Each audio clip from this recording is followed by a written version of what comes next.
ಕಾರ್ಯಕ್ರಮವನ್ನು ಅದರಲ್ಲಿ SIR ಮೂಲಕ ನಾವು ಏನು ಇವತ್ತು ನಮ್ಮ SIR ಮೂಲಕ ನಮ್ಮ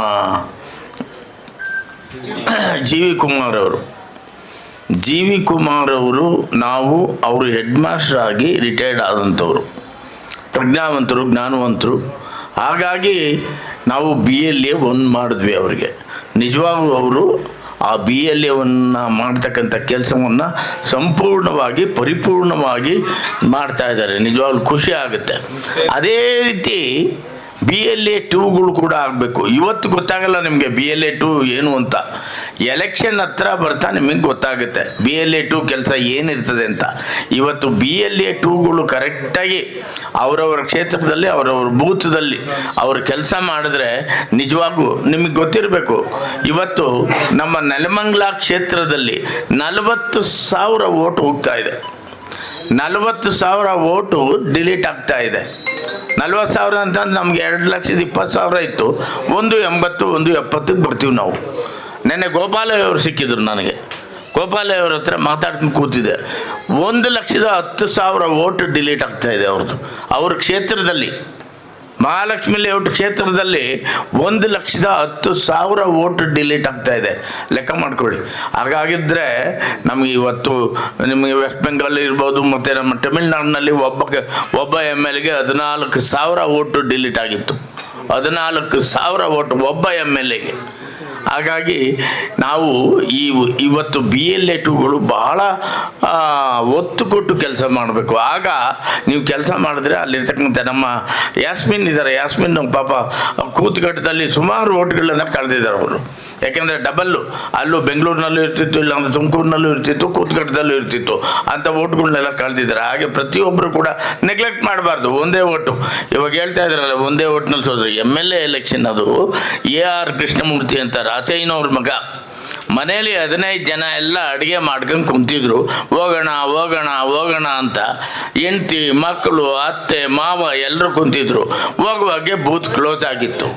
ಆವತ್ತು ಧ್ರುವನಾರಾಯಣವರು 1 ಓಟ್ನಲ್ಲಿ ಗೆದ್ದಿತ್ತು AR ಕೃಷ್ಣಮೂರ್ತಿಯವ್ರ ಮೇಲೆ. ಈ ಬಾರಿ AR ಕೃಷ್ಣಮೂರ್ತಿಯವರೇ ಗೆದ್ದಿರೋದು 2023ರಲ್ಲಿ. ಅವ್ರ ರಾಚಯ್ಯವ್ರ ಮಗ, ರಾಚಯ್ಯವ್ರ ಮಗ. ಹಾಗಾಗಿ ನಮ್ಮಲ್ಲಿ 1 ಓಟ್ ಕೂಡ ಬಹಳ ಮುಖ್ಯ. ನಾವು ಪ್ರತಿಯೊಂದು ಬೂತ್ನಲ್ಲಿ ಎಷ್ಟು ಇವಾಗ 1000 ಓಟ್ ಇತ್ತು ಅಂತಂದರೆ 200 ಓಟ್ ಕಳಿಬೋದು, 100 ಓಟ್ ಕಳಿಬೋದು, 50 ಓಟ್ ಕಳಿಬೋದು. ಅದರಲ್ಲಿ ಒಂದು ವಿಶೇಷವಾಗಿ ಒಂದು ಕಿವಿ ಮಾತು ಹೇಳಬೇಕು ಅಂತಂದರೆ, ನಮ್ಮ ಓಟು ನಮಗೆ ಯಾವುದು ಬರ್ತದೋ ಅದು ನೋಡಿಕೊಂಡು ನೀವು ನಿರ್ಧಾರ ಮಾಡಬೇಕು.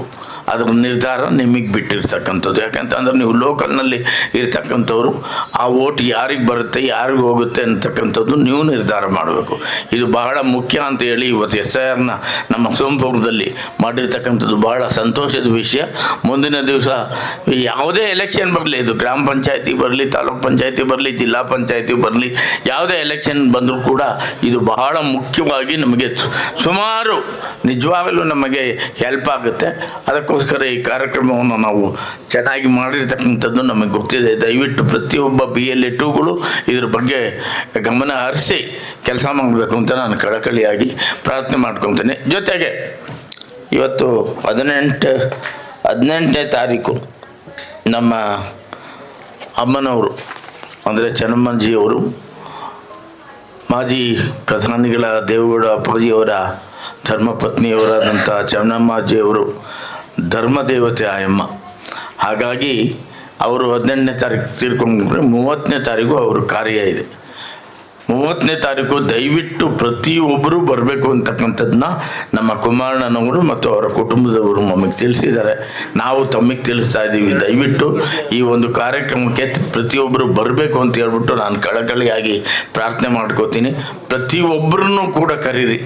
ಅವ್ರಿಗೆ ಯಾವ ವ್ಯವಸ್ಥೆ ಬೇಕೋ ಆ ವ್ಯವಸ್ಥೆ ಬೇಕಾದ್ರೆ ಮಾಡಿಕೊಡ್ತೀವಿ ಅಂತ ನಾನು ಹೇಳ್ತೀನಿ. ದಯವಿಟ್ಟು ಪ್ರತಿಯೊಬ್ಬರು ಬರಬೇಕು, ಈ ಕಾರ್ಯಕ್ರಮವನ್ನು ಯಶಸ್ವಿಪಡಿಸ್ಬೇಕು. ಭಾಳ ಚೆನ್ನಾಗಿದೆ. ನಾವು ಮೊನ್ನೆ ಹಾಲು ತುಪ್ಪಕ್ಕೆ ಹೋಗಿದ್ವಿ. 37 ಎಕರೆಯಲ್ಲಿ ಅವರು ಆ ಸ್ಮಾರಕವನ್ನು ಮಾಡ್ತಾ ಇರ್ತಕ್ಕಂಥದ್ದನ್ನ ಹೇಳಿದ್ರು ಅಣ್ಣ. ತುಂಬ ಚೆನ್ನಾಗಿದೆ. ಹಾಗಾಗಿ ದಯವಿಟ್ಟು ತಾವೆಲ್ಲರೂ ಕೂಡ ಇವತ್ತೇ ಡಿಸೈಡ್ ಮಾಡ್ಕೊಂಡು ಏನು ಮಾಡಬೇಕು ಅಂತ ಹೇಳಿದರೆ ಆ ರೀತಿ ನಾನು ನಡ್ಕೊತೀನಿ. ದಯವಿಟ್ಟು ಪ್ರತಿಯೊಬ್ಬರೂ ಕೂಡ ಈ ಒಂದು ಕಾರ್ಯಕ್ರಮಕ್ಕೆ ಬರಲೇಬೇಕು ಅಂತಕ್ಕಂಥ ಮಾತನ್ನು ಹೇಳೋದಕ್ಕೆ ಇಷ್ಟಪಡ್ತೀನಿ. ಮತ್ತು SIR ಬಗ್ಗೆ ಎಲ್ಲರಿಗೂ ತಮಗೆ ಗೊತ್ತಿದೆ, ಎಲ್ಲರೂ ಕೂಡ ಮಾತಾಡಿರ್ತಕ್ಕಂಥ ಎಲ್ಲ ನಮ್ಮ ಯಶಸ್ಸಿಗೋಸ್ಕರನೇ ಅಂತ ತಿಳ್ಕೊಳ್ತೀನಿ ನಾನು. ಮತ್ತು ನಮ್ಮ ಈ ಒಂದು ಇವತ್ತು ಪರಿಸ್ಥಿತಿ ಇರ್ತಕ್ಕಂಥದ್ದು ನಮ್ಮ ಕ್ಷೇತ್ರದಲ್ಲಿ ಪ್ರತಿಯೊಬ್ಬರಿಗೂ ಗೊತ್ತಾಗಿದೆ. ಆ ಪರಿಸ್ಥಿತಿಗಳ ಬಗ್ಗೆ ಯಾವಾಗಲೂ ನಾನು ಮಾತಾಡಲ್ಲ. ಮೊನ್ನೆ ಮಾತ್ರ ಒಂದು ಸರ್ತಿ ಮಾತಾಡಿದ್ದೀನಿ. ಯಾವಾಗಲೂ ಮಾತಾಡೋಕ್ಕೆ ಹೋದರೆ ಅದಕ್ಕೆ ಬೆಲೆ ಇರಲ್ಲ. ಹಾಗಾಗಿ ನಾವೆಲ್ಲರೂ ಕೂಡ ಒಟ್ಟಾಗಿ ನಮ್ಮ ಕೆಲಸ ನಾವು ಮಾಡ್ಕೊಳ್ಳೋಣ. ಬೇರೆಯವ್ರ ಕೆಲಸ ಬೇರೆಯವ್ರನ್ನ ತೆಗೊಳ್ಳೋದು ಬೇಡ. ನಾವು ನಮ್ಮ ಕೆಲಸಕ್ಕೆ ನಾವು ಮಾಡಿಕೊಂಡು ನಮ್ಮ ಕೆಲಸನ ಮುಂದುವರಿಸ್ಕೊಂಡು ನಾವು ಪ್ರತಿಯೊಂದರಲ್ಲೂ ಕೂಡ ಸದೃಢರಾಗಿ ಇದ್ದರೆ ನಮ್ಮನ್ನು ಯಾರು ಬಗ್ಸೋದಕ್ಕಾಗಲ್ಲ ಅಂತಕ್ಕಂಥ ಒಂದು ಮಾತನ್ನು ಹೇಳಿ ನಿಮ್ಮೆಲ್ರಿಗೂ ಹೊಂದಿಸಿ ನಾನು ಮಾತು ಮುಗಿಸ್ತೀನಿ. ಜೈ ಹಿಂದ್, ಜೈ ಕರ್ನಾಟಕ. ಮತ್ತು ಪ್ರತಿ ಹಂತದಲ್ಲಿ ನಾನು ಜೊತೆಗಿರ್ತೀನಿ ಅಂತ ಹೇಳ್ಬಿಡಿ. ಪ್ರತಿ ಹಂತದಲ್ಲಿ ನಾನು ನಿಮ್ಮ ಜೊತೆಗಿರ್ತೀನಿ ಅಂತ ಹೇಳ್ತೀನಿ. ಜಯಣ್ಣವ್ರು ಹೇಳ್ತಾ ಇದ್ದಾರೆ ಪ್ರತಿ ಹಂತದಲ್ಲೂ ನಾನು ನಿಮ್ಮ ಜೊತೆ ಇರ್ತೀನಿ ಅಂತ. ನಾನು ಯಾವಾಗಲಾದರೂ ಇಲ್ಲ ಅಂತ ಹೇಳಿದ್ದೀನಿ, ಇದ್ದೇ ಇರ್ತೀನಿ, ಏನು ಎದುರು ಬಡ್ಡಿ. ನಿಜವಾಗ್ಲೂ ಹೇಳ್ತಾ ಇದ್ದೀನಿ, ಯಾವಾಗಲೂ ಅದೇ ಮಾತು ಹೇಳೋದು ಬೇಡ. ಪ್ರತಿಯೊಂದು ಹಂತದಲ್ಲೂ, ಪ್ರತಿಯೊಂದು ಜಾಗದಲ್ಲೂ, ಪ್ರತಿ ಎಲೆಕ್ಷನ್ನಲ್ಲೂ, ಅದು ಗ್ರಾಮ ಪಂಚಾಯತಿ ಆಗಲಿ, ಜಿಲ್ಲಾ ಪಂಚಾಯತಿ ಆಗಲಿ, ತಾಲೂಕ್ ಪಂಚಾಯತಿ ಆಗಲಿ, ಯಾವುದೇ ವಿವಿಧ ಸಹಕಾರ ಸಂಘ ಆಗಲಿ, ಪ್ರತಿಯೊಂದಕ್ಕೂ ನಾವು ಜೊತೆಯಲ್ಲಿ ಇರ್ತೀವಿ ಅಂತಕ್ಕಂಥ ಮಾತನ್ನು ಹೇಳೋದಕ್ಕೆ ಇಷ್ಟಪಡ್ತೇನೆ. Thank you.